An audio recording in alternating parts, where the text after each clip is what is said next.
Transcorreram já cerca de 20 anos desde que escrevi a maior parte das informações que sobre os chakras contém as páginas precedentes. E naquela ocasião, era muito superficial o meu conhecimento da copiosa bibliografia que o idioma sânscrito possui sobre tal assunto. Contudo, desde aquela época se publicaram em inglês vários tratados importantes sobre os chakras. O livro de Avalon está ilustrado com uma série excelente de gravuras coloridas de todos os chakras, na forma simbólica em que sempre os representam os yogis hindus. Este aspecto da ciência hindu é dia a dia mais conhecido no Ocidente. Em atenção ao leitor, esboçarei uns dados sobre esse particular. Os chakras mencionados nos citados livros sânscritos são os mesmos aqui expostos, com exceção do esplênico, substituído pelo Swadhisthana. Diferem ligeiramente no número de pétalas, mas no conjunto coincidem com os de nossa série, ainda que por algum motivo não incluam o chakra coronário, ao que chamam o Sahasrara Padma, ou lótus de 1000 pétalas, limitando a 6 os chakras propriamente ditos. Os autores hindus também observaram e devidamente descreveram o chakra de 12 pétalas no interior do coronário. Ao sexto chakra atribuem 2 pétalas em vez de 96, mas sem dúvida se referem às 2 metades do disco desse chakra, mencionadas no capítulo 1. As discrepâncias quanto ao número de pétalas não têm importância. Por exemplo, o Yoga Kundalini Upanishad conta 16 pétalas no chakra cardíaco em vez de 12. E o Dhyanabindu Upanishad e o Sandilya Upanishad atribuem 12 pétalas, não 10, ao chakra umbilical. Alguns tratados hindus referem-se a outro chakra situado debaixo do coração, e a vários outros entre o frontal e o coronário, todos eles importantíssimos. O Dhyanabindu Upanishad diz que o chakra cardíaco tem 8 pétalas, mas ao descrever o uso deste chakra na meditação, dá a entender, como mais adiante veremos, que se refere ao chakra cardíaco secundário já mencionado. Quanto à cor das pétalas, há também alguma discrepância, como se infere da tabela seguinte traçada por comparação das cores por nós, observadas com as descritas em alguns dos principais livros hindus. Não são de estranhar estas diferenças, porque, indubitavelmente, os chakras variam segundo os povos e raças, assim como também variam as faculdades dos observadores. O exposto no capítulo 1 é o resultado de cuidadosa observação por parte de alguns estudantes ocidentais, que tomaram escrupulosas precauções para cotejar notas e comprovar as respectivas observações. Os desenhos traçados pelos yogis hindus para uso de seus discípulos são sempre simbólicos e não guardam relação com o efeito aspecto do chakra, exceto a indicação da cor e o número de pétalas. No centro de cada um dos citados desenhos há uma forma geométrica, uma letra do alfabeto sânscrito, um animal e 2 divindades, uma masculina e outra feminina. Reproduzimos o desenho do chakra cardíaco, tomado da Serpente de Poder de Arthur Avalon, e procuraremos explicar o significado dos símbolos. Primeiro chakra, nossas observações, laranja avermelhado ou vivo. Shakti Chakra Nirupana, vermelho. Siva Sanhita, vermelho. Garuda Purana, nada. Segundo chakra, nossas observações, brilho do sol. Shakti Chakra Nirupana, vermelhão. Siva Sanhita, vermelhão. Garuda Purana, brilho do sol. Terceiro chakra, nossas observações, vários matizes, vermelhos e verdes. Shakti Chakra Nirupana, azul. Siva Sanhita, dourado. Garuda Purana, vermelho. Quarto chakra, nossas observações, dourado. Shakti Chakra Nirupana, vermelhão. Siva Sanhita, vermelho escuro. Garuda Purana, dourado. Quinto chakra, nossas observações, azul prateado. Shakti Chakra Nirupana, purpúreo escuro. Siva Sanhita, ouro brilhante. Garuda Purana, prateado. Sexto chakra, nossas observações, amarelo e purpúreo. Shakti Chakra Nirupana, branco. Siva Sanhita, branco. Garuda Purana, vermelho.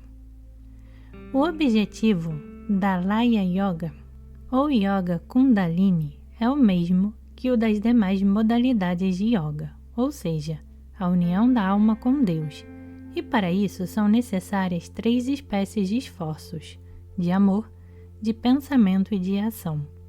Ainda que em determinada escola de Yoga, como nos ensinamentos dos sutras, prevaleça o esforço da vontade e nas instruções de Krishna e Arjuna, no Bhagavad Gita, predomine o amor, sempre se ensina que os esforços têm de ser feitos nas 3 direções assinaladas de amor, pensamento e ação. Assim, Patanjali propõe que o candidato comece por um curso de tapas, ou esforços de purificação, um Swadhyava, ou estudo das coisas espirituais, e a Ishvara Pranidhana, ou devoção a Deus em todo o tempo. Analogamente, Sri Krishna, depois de manifestar a seu discípulo que a sabedoria é o mais valioso instrumento de serviço, a maior oferenda que o homem pode fazer, acrescenta que a sabedoria só pode ser adquirida por devoção, pesquisa e trabalho. Terminando sua prática com estas palavras significativas: os sábios, os videntes da verdade, te ensinarão sabedoria. E aos pés do mestre, moderníssimo epítome dos ensinamentos orientais, aparece a mesma triplicidade, porque as qualidades são discernimento, boa conduta e amor a Deus, ao mestre e aos homens. Para compreender os desenhos dos chakras traçados pelos yogis hindus, convém considerar que seu objetivo era auxiliar o aspirante naquelas 3 direções de adiantamento. É necessário que conheça a constituição do mundo e do homem, o que agora chamamos teosofia, e que aumente sua devoção por meio do culto interno à divindade, enquanto se esforça por atualizar os graus superiores do Kundalini e conduzi-la a circular pelos chakras. Com estes objetivos em vista, achamos em cada chakra símbolos relacionados com a sabedoria e a devoção, sem que seja necessário considerá-los como parte integrante do chakra. Nos serviços da Igreja Católica Liberal, que são práticas de yoga coletiva, temos no Ocidente um exemplo do mesmo, pois também, mediante a magia dos ritos, procuramos fomentar a devoção e infundir conhecimento espiritual.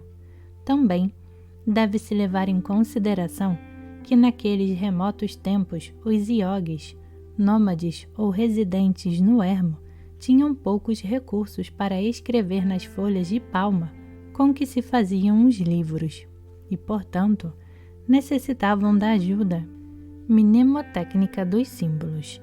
Às vezes permaneciam sentados aos pés de seus instrutores e depois podiam recordar e recapitular os ensinamentos aprendidos naquelas horas, com o auxílio das notas que lhes proporcionavam os desenhos. Como seria dificílimo explicar por completo a simbologia de todos os chakras, basta assinalar o significado provável dos símbolos do chakra cardíaco ou anahata em sânscrito. Uma das maiores dificuldades com que deparamos é a diversidade de interpretações de cada símbolo e o fato de os yogis hindus se oporem a responder perguntas do investigador e recusarem-se absolutamente a comunicar seus conhecimentos quando não seja um discípulo aceito, que se entregue por completo à obra do Laya Yoga, ou durante toda a sua vida, ou até alcançar o seu propósito. O Anahata, ou chakra cardíaco, está descrito nos versículos 22 a 27 do Shat Chakra Nirupana. Extraímos da tradução de Avalon os parágrafos seguintes. O lótus do coração é de cor da flor de Banaduka, e em suas 12 pétalas estão as letras K e Ta com bindu sobre elas de cor vermelho. No pericárpio está o hexagonal Vayu Mandala de cor esfumaçada, e em cima o Suriva Mandala com o trigona que reluz como se tivesse 10 milhões de fulgores de raio em seu interior. Sobre ele está o Vayu Bija, e de cor de fumo, sentado num antílope negro, com 4 braços e empunhando o acicate, Angrusha. No regaço do Vayu Bija está Isha, o de 3 olhos. Como Hagsan, Rangisaba estende os braços em gesto de outorgar dons e desvanecer o temor.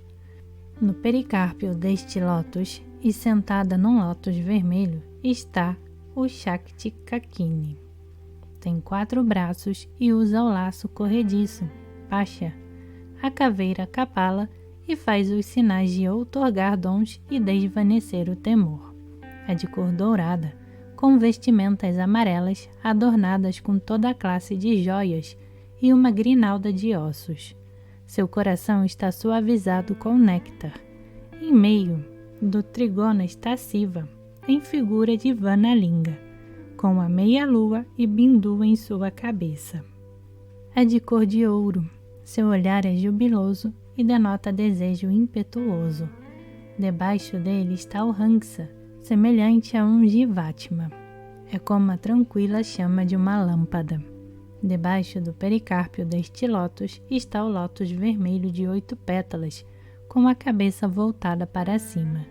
Neste lótus vermelho está a árvore Kalpa, o altar enfeitado com joias, coberto com toldo e adornado com bandeiras. É o lugar do culto mental. Como vimos, as pétalas deste lótus ou chakras estão constituídas pela energia primária que os raios do chakra infundem no corpo. O número de pétalas está determinado pelo de potências pertencentes à energia, que, como já dissemos, passa pelo respectivo chakra. No caso do chakra cardíaco, temos 12 pétalas e as letras nelas estampadas simbolizam certamente uma modalidade de potência criadora ou energia vital que penetra no corpo.